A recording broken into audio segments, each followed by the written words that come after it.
ये मुद्दा बहुत महत्वपूर्ण है।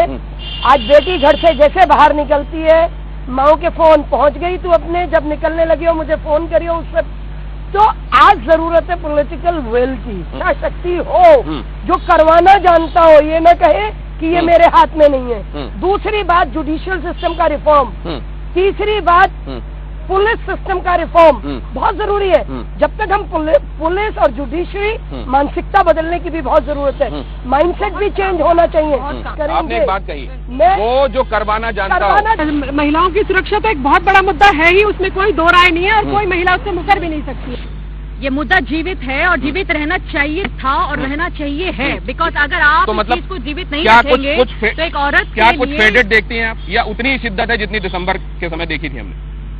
औरतें तो बहुत इसके अंदर मुझे आगे दिखती हुई नजर आई हैं और कहीं ना कहीं उनमें आदमी भी नजर आए हैं। हम लोग ये मुद्दा बार बार सड़क पर लेकर आते हैं, पर क्या घरों के अंदर ये मुद्दे जीवित है? मैं चाहती हूँ कि हर एक घर के अंदर ये मुद्दा जीवित रहे। महिलाओं को कोशिश करनी चाहिए कि महिलाओं का जो मुद्दा है, खासतौर से सुरक्षा को लेकर, उनकी भागीदारी को लेकर, ये हम महिलाओं को ही सुनिश्चित करना है। बात करते हैं कि आप महिलाओं के जो है भागीदारी की और महिलाओं की सुरक्षा की और महिलाओं के हितों की। निर्भया कांड के बाद 240% रेप केसेस दिल्ली में बढ़े हैं। बिल्कुल। 495% ईव टीजिंग के मामले बढ़े हैं। ऐसे में हमारा दायित्व और भी बड़ा हो जाता है, और जिन्होंने दायित्व संभाला वो ये कहती हैं कि मेरी बेटी भी सुरक्षित नहीं है। बेटियां साझी होती हैं, बेटियां जिसने दिल्ली की कमान मुख्यमंत्री के नाते संभाली, उसके लिए हर बेटी बेटी है। मुझे ऐसा लगता है कि ये बहुत संवेदनशील मुद्दा है, हमारी बेटियों बहनों की सुरक्षा, और ये सुरक्षा सरकार को मुहैया करानी। जो जनता है उसको विश्वास नहीं है कि कोई भी आ जाए वो इसके बारे में कुछ करेगा, क्योंकि क्रिमिनल्स रहेंगे पॉलिटिक्स में, पुलिस रिफॉर्म्स नहीं आएंगे, तो सिचुएशन वही रहेगी कोई भी आ जाए। इसलिए इसमें कोई फर्क नहीं आएगा। दिल्ली की पुलिस ही जब मुख्यमंत्री के हाथ में नहीं है तो कोई भी मुख्यमंत्री क्या करेगा? ये एक ऐसी समस्या है जिस पर कहीं न कहीं सभी लोगों को साथ आकर इसके समाधान की ओर कदम अग्रसर करने पड़ेंगे। बलात्कार या महिलाओं से संबंधित यौन उत्पीड़न या किसी भी तरीके का जो अत्याचार है वो एक सामाजिक बुराई है। मैं ये बिल्कुल नहीं कहती कि सरकार की इसमें जिम्मेदारी नहीं है, पुलिस की जिम्मेदारी नहीं है, लेकिन इसी के साथ साथ और बहुत से पहलू हैं जिन पर काम करना पड़ेगा। एक बात मैं नीलम जी की और आरती जी की दोनों की बातों को यहाँ पर लाना चाहूंगी। कई बार आंकड़ों के जो माया जाल है उससे बचकर बाहर निकलना चाहिए, क्योंकि उनकी कैसे समीक्षा की जाती है ये बहुत महत्वपूर्ण है। बहुत सारे, आरती जी कृपया करके मुझे बोलने दीजिए, प्लीज मुझे बोलने दीजिए। आंकड़े जहां एक तरफ ये कहते हैं कि रेप बढ़ा है, वहीं ये भी कहते हैं कि आज लड़कियां, महिलाएं उस सिस्टम पर, उस इंस्टीट्यूशन पर भरोसा करके रिपोर्ट करने के लिए बाहर आ रही हैं। एक आंकड़ा मैं भी देती हूँ आपको, प्रति लाख जनसंख्या के हिसाब से अगर आप महिलाओं का बलात्कार गिने तो वो सबसे ज्यादा जबलपुर, इंदौर, ग्वालियर में है, जो कि मध्य प्रदेश है। देश के लिए नेशनल सिक्योरिटी और विमेन प्राइम एजेंडा होना चाहिए। हम यूएन कन्वेंशन में हमारा देश के पार्लियामेंटेरियंस उठ के जाते हैं, अटेंड करते हैं, सेरेमोनियल भूमिका निभाते हैं, प्राइवेट चार्टर्ड से जाते हैं और सारी 7 स्टार फैसिलिटीज वहाँ अवेल करते हैं। उनका ओरिएंटेशन क्या है ये बहुत मैटर करता है। हमारे देश में नेशनल सिक्योरिटी और विमेन जिस स्टेक पे है वो हमें आज सोचना पड़ेगा। और जब न्यूयॉर्क में जाइए तो वहाँ कहा जाता है कि Delhi is the most unsafe city for the women.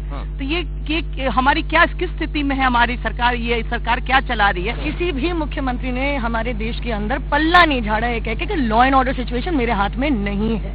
अगर नहीं है तो आप मुख्यमंत्री क्यों हैं? कहीं ना कहीं इस चीज पे बदलाव लाइए। मुद्दा कैसे नहीं है, कैसे मुद्दा नहीं है? मैं औरत हूँ, यहाँ जितनी आपके साथ बैठी है सारी औरतें हैं। हकीकत यह है कि दिल्ली सहित पूरे देश भर में जिस तरह से 16 दिसंबर के बाद आक्रोश आया था, वो आक्रोश ये बताने वाला था कि इस पे आंकड़े नहीं, पूरे देश भर में इंक्लूडिंग दिल्ली की बात हम इसलिए करते हैं क्योंकि वो कैपिटल है।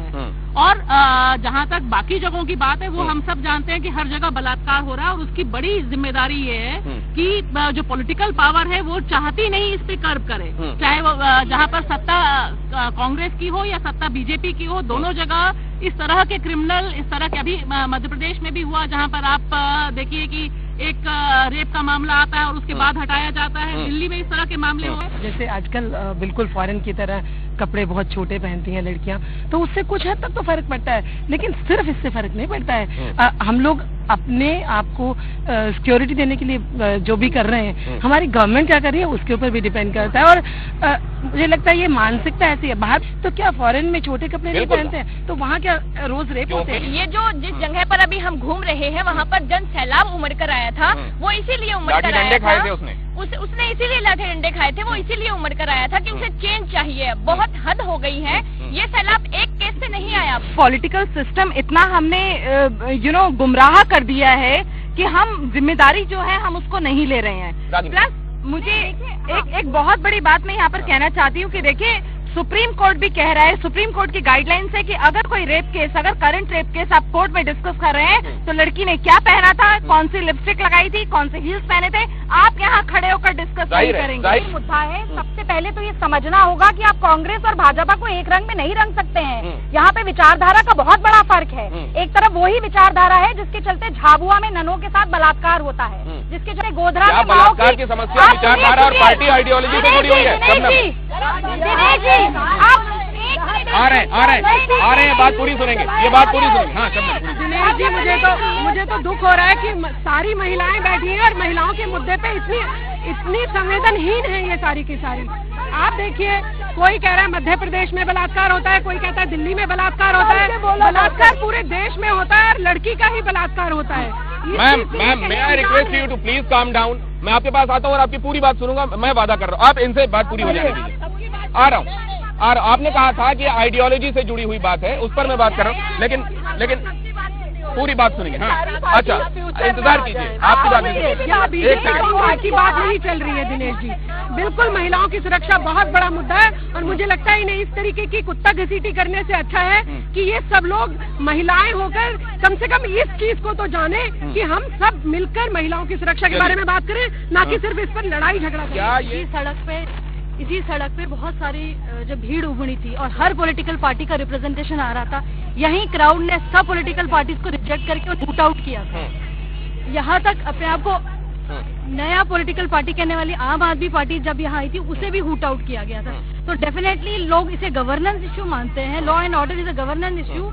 वो चाहते हैं कि हमारी सरकार चाहे जो भी हो, वो हम महिलाओं को क्या चाहिए, सेफ्टी चाहिए, अपॉर्चुनिटीज चाहिए, फैसिलिटीज चाहिए। सेफ्टी किसी भी सरकार की रिस्पॉन्सिबिलिटी है। ये जो मिसमैनेजमेंट चल रहा है, जो क्योस चल रहा है, जो बैड गवर्नेंस है, ये उसका ही नतीजा है। लॉ एंड ऑर्डर प्रॉपर नहीं है, प्रॉपर पुलिस सिस्टम नहीं है, प्रॉपर इनके पास गवर्नेंस नहीं है। तो bad governance and bad economic policies की वजह से ही ये इस तरह का हो रहा है। महिला सुरक्षा होगी, महिलाओं को प्रतिनिधित्व ज्यादा देंगे, तभी हम ये महिलाएं इस मामले में बहुत जागरूक हैं और बहुत ज्यादा सोचती हैं। महिलाओं के मुतालिक जो भी मुद्दे हैं वो सारे जीवित हमेशा रहते हैं। महिलाएं जिसे चाहती हैं देश में वही राज करता है। सिक्योरिटी लड़कियों की जरूरी है, वो फिर सरकार किसी की भी हो, हम वही देखते हैं। लेकिन आज के दिन मेन जो मैं देखती हूँ वो सिस्टम देखती हूँ। एक बार सिस्टम रेगुलेट होता है तो फिर इश्यूज चाहे लड़कियों से रिलेटेड हो, चाहे करप्शन से रिलेटेड हो, चाहे महंगाई से रिलेटेड हो, वो रेगुलेट होना शुरू हो जाता है। मेमोरी इज वेरी शॉर्ट और ये मुद्दा अभी भले सबकी जहन के अंदर होगा और बहुत ज्यादा आक्रोश हुआ, परंतु इसका फैसला हो गया और जो रूलिंग पार्टी थी उसने बहुत माइलेज इसके अंदर गेन कर ली कि ठीक है, फास्ट ट्रैक कोर्ट हुई और जो अक्यूज थे उनको सजा भी मिल गई। पर जो आजकल जो रोज आंकड़े आ रहे हैं अखबारों के अंदर, उससे तो साफ नजर आता है कि ये मुद्दा जो है जीवित नहीं रहने वाला। जैसे रोज आदमी अपनी एक नया दिन शुरुआत करता है, ये मुद्दा भी भूल दिया जाएगा और किसने नजर आ रही है। आप बात करें तो हम ये देखेंगे कि डोमेस्टिक वायलेंस एक्ट कौन लेकर आया, उसके बाद आप आगे चलिए तो ये देखा जाए कि पैतृक संपत्ति में महिलाओं का अधिकार कौन लेकर आया। ये कांग्रेस ने ओवरनाइट चीजें नहीं बदल सकती, लेकिन कांग्रेस ने काम बहुत किया है, लोग इसको पहचानेंगे। यार जरूर पहचानेंगे दिशा में आगे लेकर जाएंगे कि जो हालात आज है, ये बिल लाने की बात करते हैं।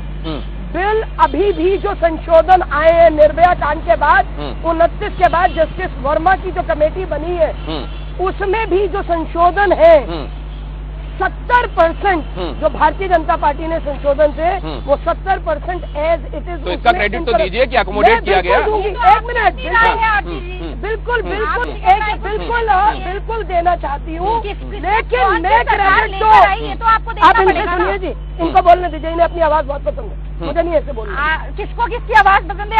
रागिनी, उन्हें प्लीज बोलने दीजिए ना, प्लीज। देखिए आज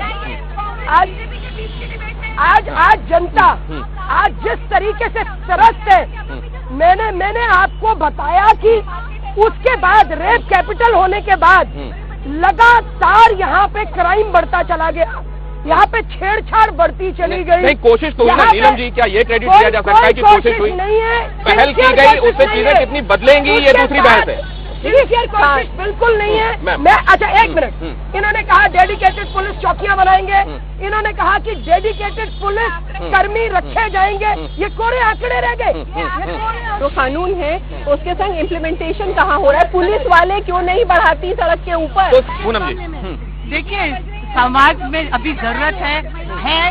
देखिए, महिलाओं से संबंधित एक कार्यक्रम, और हम यहाँ कनॉट प्लेस में मौजूद हैं, और उसमें महिलाओं की शिकायत ये है कि यहाँ सीटियां बजाई जा रही हैं। क्या सिर्फ सरकार पर दोष बढ़ा जा सकता है? इनमें से वो लोग जो सीटी बजा रहे हैं बोलिए। सीटी बजाने इसका मतलब यही है कि कानून का भय लोगों समाज में नहीं है, लॉ का इम्प्लीमेंटेशन नहीं हो रहा। अभी भी हम इस हसीन राइट तो ले रहे हैं कनॉट प्लेस में, इसी कनॉट प्लेस में कहीं न कहीं किसी लड़की के साथ छेड़छाड़ हो रहा होगा, कहीं न कहीं दिल्ली में बलात्कार हो रहा होगा। तो ये इसकी जिम्मेदारी किसकी? जिस हमारे साथ जो हो रहा है समाज में, हम उसी पे तो अपनी राय बना सकते हैं। मैं रजनी जी से बिल्कुल सहमत हूँ। वो कह रही है कि सिर्फ एक ही मुद्दा नहीं है, बहुत सारे मुद्दे हैं जिसपे हम अपनी राय रखते हैं। और अगर हम फीमेल इशू की बात कर रहे हैं तो फीमेल फीटिसाइड है, डोमेस्टिक वायलेंस है, लैक ऑफ इमेंसिपेशन है, what about that? Those are important things. आज की डेट में एक औरत को उस जगह पे लाके खड़ा कर दिया, आप कहते इक्वालिटी है। कहाँ है इक्वालिटी? बातें सिर्फ एक लिखित है, औरत को इक्वालिटी तो आप दे नहीं रहे हैं, उनकी हर चीजों को तो आप छीन। सबसे पहले खुद को जागरूक करना होगा, और जब एक महिला का कोई रेप होता है या किसी महिला का शोषण किया जाता है तो क्या वो पूरा परिवार में पुरुष नहीं उस चीज को झेलते हैं? उनका भाई भी होता है, उनके पिता भी होते हैं। तो आप सिर्फ महिलाओं की हिम्मत सोचिए कि महिलाओं के लिए ये एक बड़ा मुद्दा रहेगा, ये पुरुषों के लिए भी एक बड़ा मुद्दा रहेगा। तो महिलाओं को आगे आकर खुद अपना नेतृत्व लेने की कोशिश करनी चाहिए। आप महिलाओं को सशक्त बनाएंगे तभी समाज में महिलाओं की स्थिति सुधरेगी। दिल्ली पुलिस, क्योंकि दिल्ली की सड़कों पे पुलिस है ही नहीं। मैं ये कहूंगी कि जितनी महिला या पुरुष पुलिस भी नहीं है, जितने पर लैक ऑफ पॉपुलेशन होने चाहिए उसके चौथाई हैं। तो जब गश्त नहीं लगेगा, जब इंटेलिजेंस नहीं होगी, तो कोई भी कुछ नहीं कर पाएगा ऐसे कॉन्क्रीट इश्यूज पे। पॉलिटिकल विल मैं समझती हूँ बहुत जरूरी है, लेकिन पॉलिटिकल विल है कि नहीं ये आप कैसे अंदेशा लगाएंगे? ये अंदेशा लगाएंगे इस तरह से कि आपने गत वर्षों में किस तरीके का काम किया है, कैसी नीतियां आप लेकर आए हैं और उनका किस तरीके से क्रियान्वयन हुआ है। तो आज जब हम बात करते हैं कि महिलाओं को संसद में बैठना चाहिए, उनके आर्थिक, राजनीतिक, सामाजिक सशक्तिकरण के लिए सबसे जरूरी है कि वो निर्णय लेने की स्थिति में आए। जनता को जिस भी प्रतिनिधि कोई वोट मांगने आए तो उससे ये सीधा साधा सवाल पूछना चाहिए कि आप महिला सुरक्षा के बारे में क्या करना चाहते हैं, और अगर आपकी नीति ठीक है तभी आपको वोट मिलेगा, वरना वोट नहीं मिलेगा। दिसंबर को जो सैलाब दिल्ली में उमड़ा, उसने दो चीजें साफ की। पहला, उसने कहा कि मेरी आवाज मेरी स्कर्ट से ऊंची है, इसलिए जो मॉरल पुलिसिंग करने वाले लोग हैं, राइट विंग फोर्सेस, वो नहीं आए हमारे पास। दूसरी तरफ उन लोगों ने ऐलान किया कि जो गवर्नमेंट है, जो लगातार कंधे झटकती रहती है, आप हमारे सामने ना आए। मुख्यमंत्री को उन्होंने सुनने के लिए जंतर मंतर पर नहीं दिया। यानी कि वो मैसेज जो सैलाब था 16 दिसंबर का, वो बहुत क्लियर था कि बेखौफ आजादी औरतों को चाहिए। ये हर महिला का है जिसका बलात्कार शायद सबसे पहले उसके घर के अंदर ही होता है। जब तक हम 16 दिसंबर को खौवा बना के अपनी दिमाग से नहीं निकाल देंगे, 16 दिसंबर तो अखबार पढ़ी तो रोज हो रहा है। एक 16 दिसंबर का मुद्दा जरूर उठ गया और मीडिया ने बहुत ज्यादा उठाया, पर उस बलात्कार का क्या करेगा जो औरतों के साथ अपने घर के अंदर ही हो रहा है। सेफ्टी एज सच बैकग्राउंड में चली जाती है, वो कंसिडरेशन का फैक्ट नहीं रहती है।